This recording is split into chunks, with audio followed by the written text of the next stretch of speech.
College is a wild ride for young adults, and their mental health often suffers. This podcast addresses the inner battles many college students struggle with. You're listening to Normalize It Forward, where we have raw, unfiltered conversations about young people's biggest mental health problems, how to handle them, and how to achieve a more resilient mind. Time to get rid of those heavy burdens and focus more on self-love and care. Here is your host, Marc Lehman. Welcome, everybody, to Normalize It Forward. My name is Marc Lehman. I am a therapist from Connecticut, and I am joined today by Dr. Jennifer Hartstein. Jennifer, welcome. Thanks for having me. Thanks for being here. Dr. Jennifer Hartstein is the owner of Hartstein Psychological Services, a group private practice in New York City. Dr. Jen works with children, adolescents, and their families with a wide range of psychological diagnoses and specializes in the treatment of high-risk children and adolescents. Additionally, she's the co-founder of Mental Capital, working with companies large and small to attract, hire, and retain neurodiverse employees and staff while helping to create neuro-inclusive work environments. Can't wait to hear about that. That sounds very... Dr. Jen frequently speaks with companies about mental health, stress reduction, and how leaders can create healthy work environments for their employees. She's on the executive committee and is a board member for Active Minds, an amazing organization working on college campuses to decrease the stigma of mental health. She's part of a practitioner alliance of Same Here Global, a major mental health organization run by my colleague and friend, Eric Hewson. Dr. Jen was a self-esteem ambassador for Dove's Real Beauty campaign and was on the advisory board for MTV's The Thin Line, which focused on the digital behavior of today's young people. She's the author of Princess Recovery, a how-to guide for raising strong, empowered girls who can create their own happily ever afters. She's a regular contributor to a variety of media outlets, including NBC News Now, NBC's The Today Show, The Huffington Post, and Parents Magazine. Dr. Jen, thank you so much for being here. How'd I do with that? Did I do? You did that. You did great. Right. I mean, I'm like, that person sounds really impressive. Absolutely. I agree. I do think you're very impressive. So let's dig in. Let's talk about this because you and I do very similar work. There's some crossover, but clearly you're doing some stuff that I don't do and would love to hear about. Can we start with Mental Capital? That really intrigued me. Tell us about that. For sure. So Mental Capital is a business that I started with a longtime friend named Peter Shankman, who is very well-known kind of entrepreneurship space and is a neurodiverse entrepreneur and has spoken a lot about how his ADHD is his superpower and has written some books on it. He has a book called Faster Than Normal and a podcast called Faster Than Normal, which I highly recommend for people who are ADHD or think they might be neurodiverse. They're great resources. Wrote a great children's book. We've been friends for a very, very long time. And we were talking and one day we were like, there seems to be a lack in business space of supporting neurodiverse employees.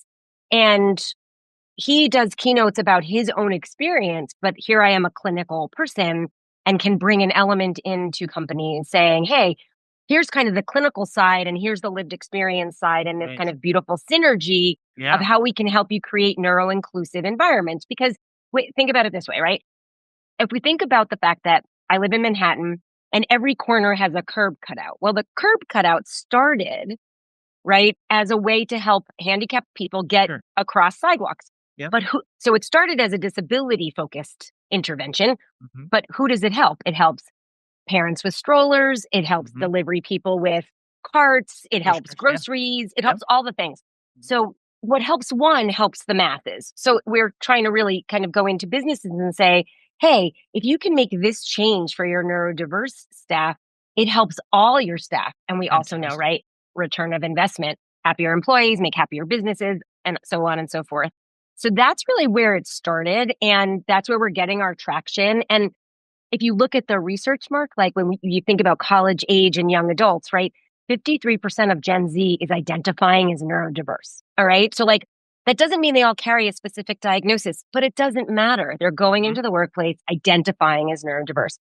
And you have Gen Xers and boomers still in leadership that don't know what that means, how to talk to them.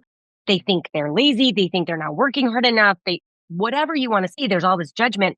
And you're losing really, really good employees because we're not shifting environments to make it better. So that's really what mental capital is. And it's really fun and it's really exciting. And to go into like a place like Morgan Stanley, where we've gone in and done a series of talks and had this wide range of people come up to us at the end. Like, we learned so much. Oh my God, this is so enlightening. Or parents of neurodiverse kids being like, this is so helpful. And how do I advocate for what I need in a workplace and all of those things. So it's been a lot of fun to kind of be creating. Yeah, it's fantastic. It's funny. I was just thinking, as therapists, we sort of take that for granted sometimes, that everybody knows what we know, right? Or everybody's had the similar experiences. And then every once in a while we meet people that, have such a base experience with diversity or neurodiversity. And as a result, the working environments can get really complicated and really hard. Absolutely. And they don't know. And I think you have it on both sides. You have the people that just don't know what it means. They don't know what the definitions are. They don't know that we all have different cognitive differences. So we have that piece. And we're all supposed to fit into the same kind of hole and peg, and that doesn't work anymore. There's two kind of problems I think we have with people coming into workspaces that are neurodiverse. One is they don't always know how to advocate for themselves because you've also been kind of told to be the round peg, to get into the hole. And so you try and mask or create a persona that presents as normal, whatever the heck normal means. Or you have people coming out of environments where they've been given, you work in schools, right? In school systems, we have 504s and IEPs and supports and all these things. And then all of a sudden they get thrown out of college and those things don't exist. But that's maybe what made them a really successful candidate for the job, is having some scaffolding. So why do we take all the scaffolding away just because we like have a magic number of 21 or 22? And then it's like, poof, no scaffolding. So we're kind of creating frameworks in businesses to keep some scaffolding because, I mean, let's face it, we all could use some scaffolding at different times. Absolutely. And wouldn't that be helpful? So we only know what we know. And so having these conversations is really so important because more and more people are impacted and are going to be in the workplace. It's huge. It's huge. I mean, really, you got me thinking about high school, college, and then work. And I do a lot of work in high schools and that work in college, the transition. And, I see that when students not only have scaffolding academically, but then they go into a dorm, right? Yep. And their social skills are limited or low. And really no one's taken the time to help them with that. But it's amazing when you start teaching and you start giving them skill sets and all of a sudden they start picking up friends. I think it's similar in the workplace in that, they're able to get things done, in a way that their bosses want them to. So wonderful. Absolutely. Wonderful idea. I love the concept. I appreciate you giving us the backdrop of it. So let me ask you this, your practice, you see a lot of different things. I have a couple thoughts or a couple questions for you. One is in the, we'll call it post-COVID. I don't even know if that's the right term to be using right now, but since COVID has been a little bit in the backdrop, I guess I'm wondering, what are some of the trends that you're noticing with young people in your office? It's a great question. I mean, I think starting in COVID, we really started to see, I think, how disconnected young people are, right? And I think that has continued, unfortunately. I think you have kids in rooms with other kids that are just lonely and disconnected from one another and don't know how, like, I think fundamentally I have two buckets of things I'm seeing, not even diagnostically, but we have kind of the one emotion dysregulation, lack of the ability to regulate an emotion without some sort of distress tolerance strategy. So without some sort of distraction, I don't know how to just sit in emotion. So you have these kind of very dysregulated kids that become young adults and adults, and we don't have those skills. And I think you have that on the one hand, and then you have kind of simultaneous with that, a real dearth of interpersonal effectiveness skills.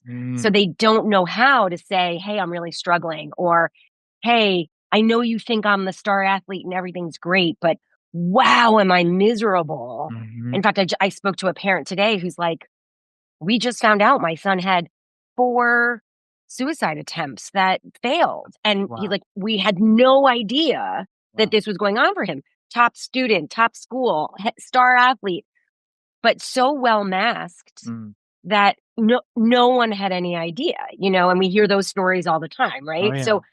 So I think what we see here is, and again, I work with kind of these high risk, high intensity, our specialty in this in Hartstein Psychological is these high risk, high intensity, highly dysregulated kids.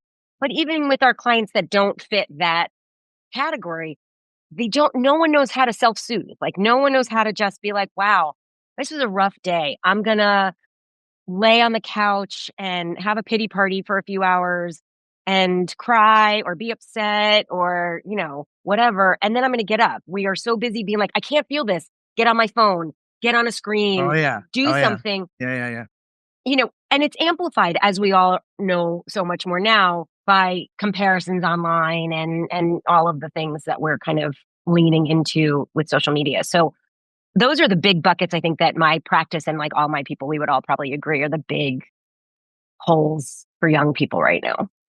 Yeah, no, I mean, I have to say, whether it's, running to the phone for soothing, I mean, clearly the whole social media piece. I also see, young people with the advent of like marijuana pens, I'm holding, Yep. This is a regular pen.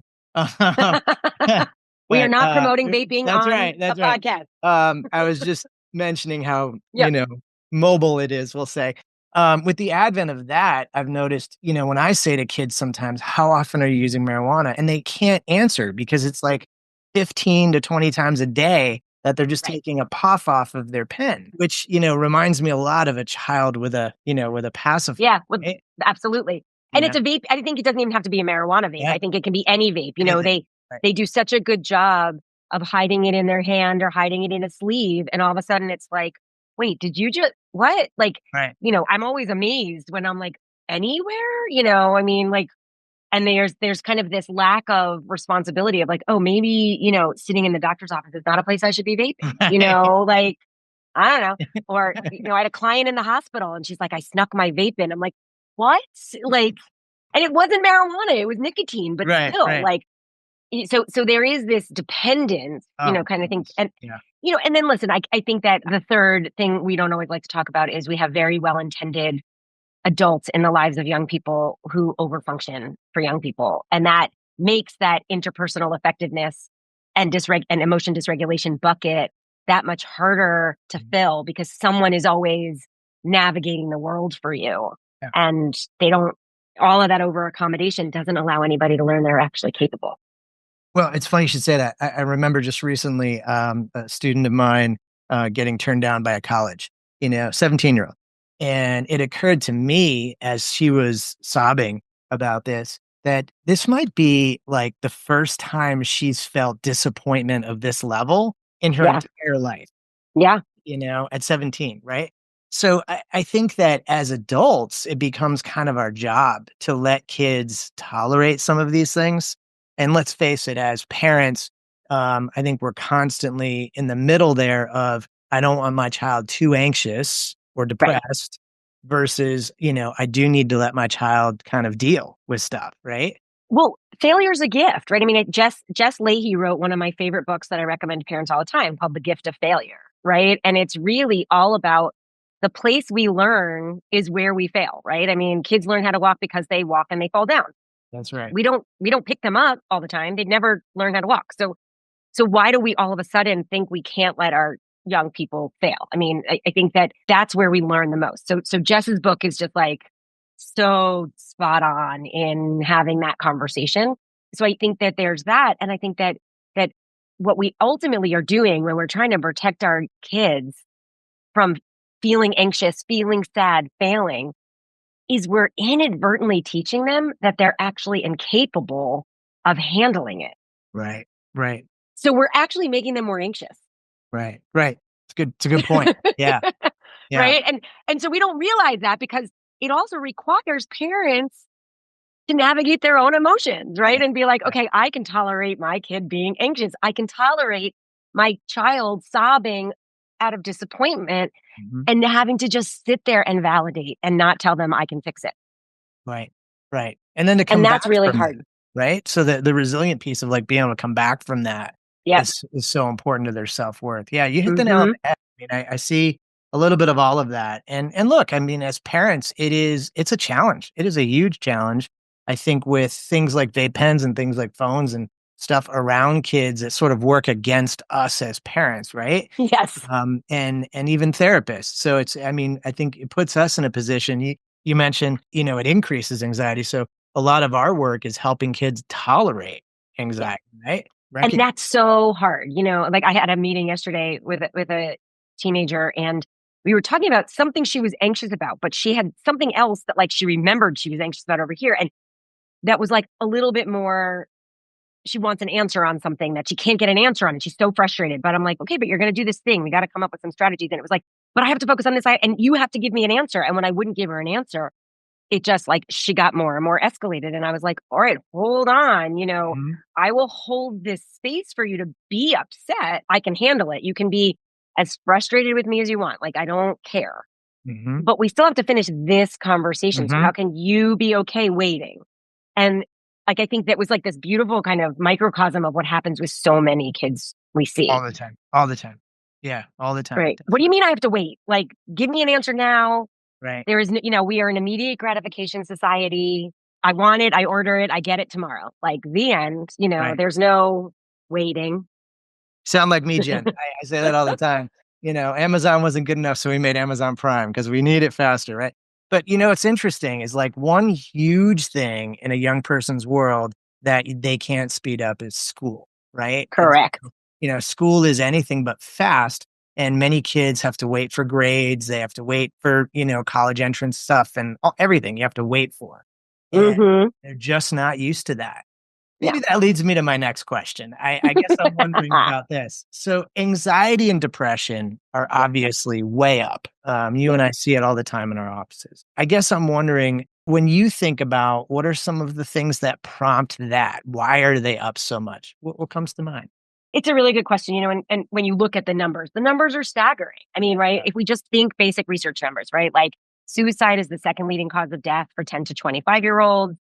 It's, anxiety went up for girls, like from kind of heading into COVID till just after COVID, like 200%. Yeah. Mhm. Self-harm rates increased. I mean, we know like 1 in 4 young people have tried self-harming at least one time. I mean, so, which we can talk about also, like Scary why numbers. kids, Yeah. the numbers are scary. Yeah. And oddly, like I'm not scared of them, although I think they are scary. And I think so much of it is what we were talking about a little bit before is we live in a society because of social media, especially. And please let me preface this by saying, I do not think social media is the only enemy of young people. I think it is a problem for I'm young with you. people. No, I'm with you. Yep. But I think we have gotten to a space. I think that the pendulum has swung over to phones and social media and all this stuff are the devil. But for a socially anxious kid, they're a lifeline. So I like, agree. there's so much good. But I think we're, the messaging right now is like, take all the phones away and like go back Vilify. to Right. feeling the grass. Go back to feeling the grass. Like go back to building independence. Like kids are too codependent. They do not know how to do like when I see a 10-year-old walk into school by themselves in the city, I like do a little internal happy dance because I love the independence. But I think the anxiety and the depression is coming from this constant comparison. When I was growing up in the 70s and 80s, I didn't know about the party because I didn't know about the party, right? Like I learned about it on Monday, but I wasn't watching it unfold in real time on social media through Snapchat or Instagram, and then having maybe people talk about me when I wasn't there and all of those things. So there's this, am I going to be included? Am I not going to? That's part of adolescence. Like that's part of development and growth and finding yourself. But if I had to live my life out loud all the time, thank you. No, I'm so glad that was not part of my adolescence. Me too. But we can't diminish the impact of that on a very malleable, undeveloped brain of trying to understand what it all means. We as adults, I'm sure there are moments you see something on social media as an adult. Like I'm a 53-year-old woman and I'm like, why wasn't I invited to that? And I feel disappointed in that. And I know, and I can be like, well, does it really matter? Right. Now make me 13 or 14 and I'm watching that, so I think that there is a part of us that always wants to be part of the community and included. Sure. And when I'm not, I question it. And then I'm comparing myself to what do you look like and what's your curated life and how does that, so the comparisons that we've always had are like so much harder to navigate and so much more. And because we're not always talking about them, kids don't know how to process it. They don't know how to say, oh, that's not reality. Like that person's life isn't real. I don't know what, So I think that we have that. And I think that we have so I think the social media piece is huge and the comparisons piece is huge and the like life in real time unfolding in front of us is huge. And then I think we just have, sometimes these unrealistic expectations of young people and what they're supposed to be doing.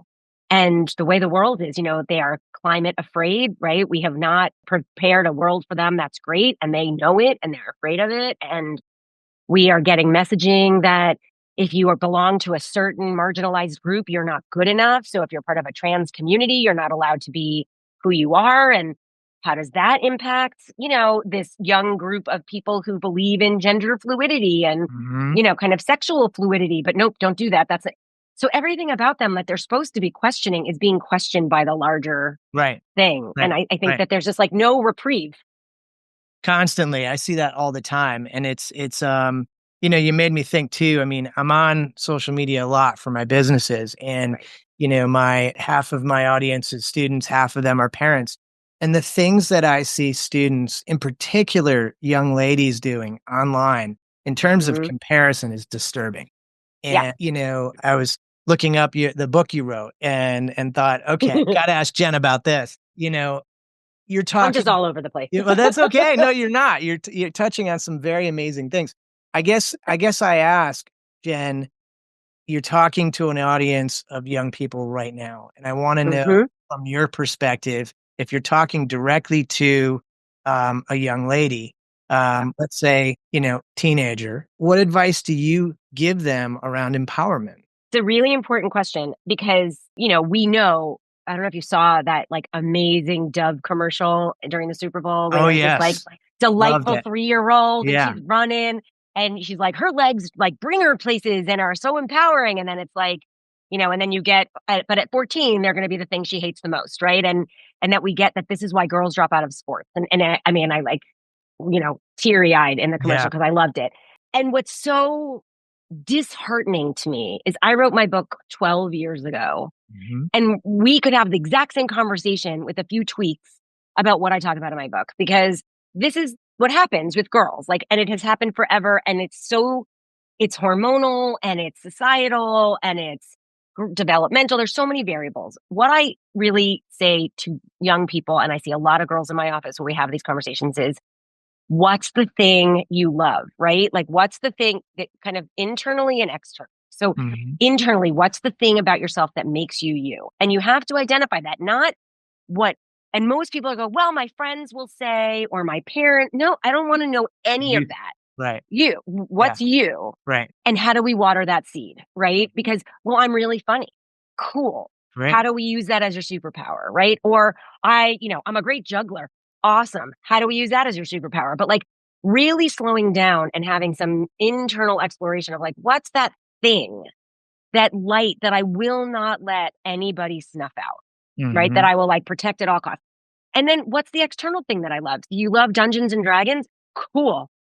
Find a Dungeons and Dragons team. You love to play soccer. Okay, great. Can you be part of a soccer club? Like there are groups of people for all of us. We just have to be able to recognize like that, listen, being part of the popular crowd looks great, but being part of the popular crowd sucks. There's so much effort in staying in the popular crowd that find your people, right? And I think that's where most young people get stuck, is they think we're like high school movies show high school as like so fabulous. Sure. And I tell most of my clients, you find your people, like your true people, your sophomore year in college. Right? Like your high school people are your people, but many of them are people you've known since you were in kindergarten. So they're your people by default.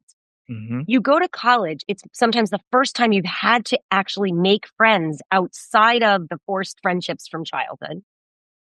And freshman year, you're trying to figure out who those people are. All new. And so Yeah. it's all new and you might find this crew and they might be great, but sophomore year when you're settled, you find your people. And I have had several clients come back to me later and be like, how did you know that? I'm like, well, I went to college. Right. And I lived it. And then I just watch, what happens. And some of that is really understanding who you want your people to be. And I think that's empowering in and of itself. I'm really glad you said that last part, because I just said to a patient yesterday, in my opinion, your people, number one, treat you like you treat them, and number two, they're there for you when you need them, just like you're Hmm. there for them, and kids get that really confused, They uh, do. because if you're around people that you think are your people that aren't there for you, they're not really your people. Right. And yet we continue to try and make them our people, right? We continue to try and be like, but they were nice to me Right. yesterday, Right. so they'll be nice to me tomorrow. Like, you shouldn't have a friendship that's an every other day friendship. But young people, like, they just, they think it's what should be. And this is the negotiation of relationships young people have to figure out, right? And the letting go of a friendship at any point of our lives, I don't care how old we are, is painful and sad, and no one wants to feel that. But it's part of it. Goes back to this idea of failure, right? It's part of life. Not all relationships are lifetime relationships, even Right. when we think they're going to be. And that's Right. really hard. Yeah. Yeah. Yeah, no, I agree completely. And I think if you talk to enough young people, you hear those themes. You just hear them over and over and over again. You also hear what you were referencing earlier, like that hidden world, right? Like, if I'm Hmm. super depressed, but I don't let people know that, especially Yeah. males. And I was just talking with a student last week, and we sort of joked about this, but I think there's some real truth to it. I had said to him, "Hey, when was the last time you cried openly in front of people?" And he looked at me as though he had never done it. Like, Sure. and I said, "Just so you know, I asked that same question to a female an hour ago, and she said, your waiting room, like, like Right. right outside, 5 minutes ago. yeah, 5 minutes ago." So, there's that sense of, male, female split of how young men are able to kind of embrace that. I'm sure you see that in your Well, space. this is why I love AJ Brown, right? Like, Just gonna bring him up. right. But so this is there is some really important stuff happening Yeah, I that I agree. think we're getting a shift, right? We're getting a shift in the AJ Browns, the Jason Kelseys, Yep. like all of these tough NFL players and basketball Awesome. players and all that stuff that are coming out and talking about mental health. I mean, like, we can say, oh, well, Kevin Love, really started a lot of these conversations with basketball and all this stuff. But I think that we're seeing it's becoming the norm, and I've had some interactions with some former pro athletes, and a lot of them are really starting to recognize, like, wow, like, I need to talk about these things. I need to be open. I need to be sharing my story because I can have an impact on person X, Y, or Z. And I Mhm. can tell these young men, and we know there's also an even bigger divide when it's men of color versus, not, right? Yep. Men of color have a whole another level of, I'm supposed Yep. to be strong. And it's really like I just want everybody to bow down to AJ Brown and his openness, because I think that is going to be a game changer. I I mean, look agree. what he did for the author of that book, right? Awesome. Like just a Awesome. game changer. And Yeah. and he's basically kind of being like, there's nothing wrong with it. Right. So it's funny. I was interviewing Damian Gregory, a colleague of mine who played in the NFL a couple weeks ago, and Damian nominated AJ, and I said, Nice. this is before the Super Bowl, and I said, if you get him on my show, I will be forever thankful. I agree. He has opened doors for people, not just men. Mm-hmm. But it isn't just around general mental health. I also think it's around suicide specific, Correct. right? And so, to me, and I'm sure to you as well as a therapist, the scariest side, right, of mental health for parents and for anyone is that. And yet, we're Yes. watching those numbers. And here's the craziest part: yes, suicide is the second leading cause of death. 10 years ago, it was number 12. So I Right. always tell parents, like, it is moving in the wrong direction, Correct. and there's a reason for it. And by the way, attempts are 3 times that, right? So we're talking These are about completed. These are completed suicides. right. We're not talking about the fact that you get 3 attempts to every completed suicide. So, and Astronomical. the greatest predictor of future attempt is past attempt. So people attempt multiple times. Yeah. Yep. Yep. No, I'm with you. And it's such a scary topic. I mean, it's as a therapist, I think we talk about it a lot. So it maybe is easier for us to talk about. But I tell parents all the time, please, please, please. Certainly there's things that are hard to talk about.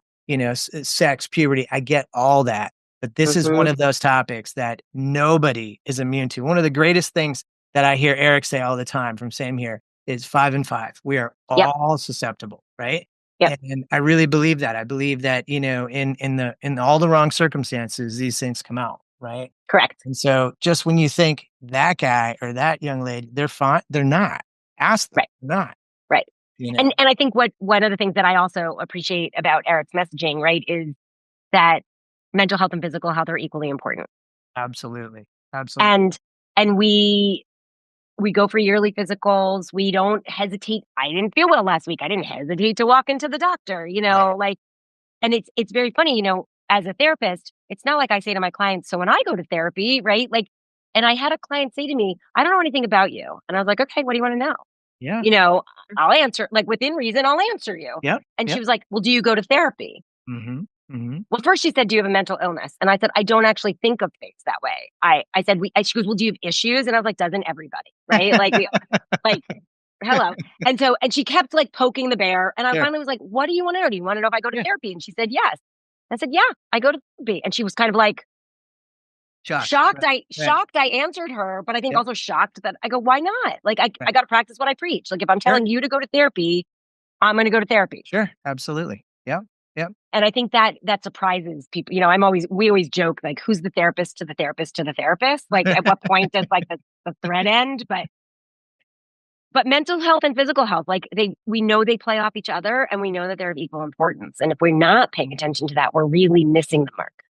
A great point. I think, our physical health and our mental health, I've really thought this really for my entire adult life. We have two choices. We either take care of them or they take care of us, And for young people, it's unfortunate, but I know young people that don't go get annual physicals. They don't go to the dentist. They don't do this. They don't do that. And, say all the time, look, if you've got things that are troubling you, and everybody knows what that means, go see a therapist. I've done it many times and it's really helped, So simply put, Jen, you're a breath of fresh air. You're fun to talk to. I feel like I could talk to you all day. And unfortunately, I'm sure we've got other things we got to move on to at some point. That may be true. Let me ask you one last question. Yeah. So part of Normalize It Forward is I do have, I ask if you've got a person, a friend, a relative, a coworker, AJ's already taken, by the way, to nominate, feel free to throw a name out. I'd love to interview them next. All right. So I'm going to nominate a young woman who I met at an event. Her name is Olivia Healy. Okay. And she is amazing, young Gen Zer who made a short film about her panic attack. Awesome. Brilliant, so smart, really wants to open up people's ability to talk about what anxiety is like, kind of as it has impacted her and as it impacts young people. So I am going to suggest that she be involved in this convo because I think she'll be some great ideas to the table. I really appreciate it. I super look forward to connecting with her and get her info from you offline, but I appreciate you nominating her. I don't usually do this, but I'm gonna break my my rule on this one. Please go back when you get a chance and watch Emma Benoit's interview. I interviewed her. She's a young lady. Okay. She's actually a suicide survivor. I interviewed her a couple of shows ago. Unbelievable. Okay. Can't wait. Lady. And anybody listening, if you haven't seen it, please go back. But most importantly, I appreciate your time, Jen, really. And this was great. I don't often have therapists on, so this was really helpful for me to hear your side of things. And things are a little different in Manhattan than they are in Connecticut. So it's always nice to hear a different view. I didn't even ask you about the Yankees and the Mets. I won't even go there. But I'm a Mets girl. Sorry, you're a Mets girl. All right. Well, we're going to disagree on one thing. That's all. That's okay. That's okay. Thanks for having me, Mark. I really appreciate it, and for all you're doing to kind of just have the conversations. It's so important. Appreciate it. Have a wonderful rest of your day. Thanks. You too. Thanks. Bye. That's all for this episode of Normalize It Forward. May this conversation serve as a reminder that you are never alone in facing your mental health struggles. There are always people who can help. To dive even deeper into our journey of normalizing one of the biggest issues young people face, check out more episodes of the show at youareheard.com. It's UAREHEARD.com. Continue gaining access to the right tools, the best resources, and the most insightful advice to achieve positivity, mindfulness, and genuine happiness.